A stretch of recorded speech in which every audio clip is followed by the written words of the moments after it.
In a series of New Age business briefings brought to you by the SABC and today very kindly sponsored by Transnet. And today we're looking at the efficiency in the petroleum industry, a driving force in growing the South African economy. And this is done through Transnet and more specifically through its pipelines division. Before the break, we had a look visually at what they're doing. But one thing that stuck out for me, is security of supply. And Mr. Moodley, I would just like to get a sense of just that logistical nightmare of keeping the pipeline safe and making sure that this product keeps going through.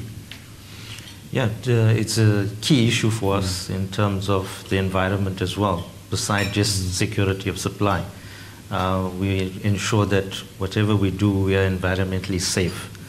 And to ensure that the pipeline is in a good condition all the time, we have specific maintenance that we do on all of our facilities to make sure that all the time they function properly. There isn't any leaks that go into the environment.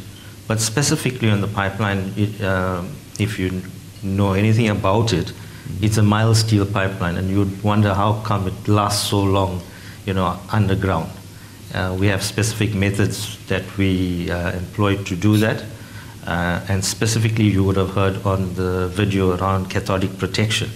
So cathodic protection is something you induce a current into the pipeline so it prevents corrosion from taking place, so that protects the pipeline.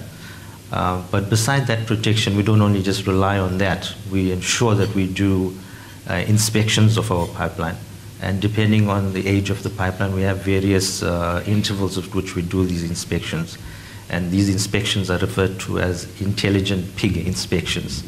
So you have a device that moves inside the pipeline with the fuel, and it gives you a reading of the thickness, the wall thickness, and if there's any defects in the pipeline. So if we do find any of these defects, then we dig up the pipeline, we repair them before anything happens. So we try and ensure. How deep is it underground?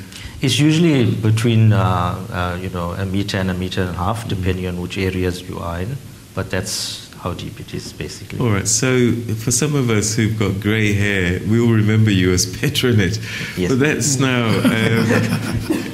over time. Yes. Things have changed. The types of fuels, they've become cleaner, etc., etc.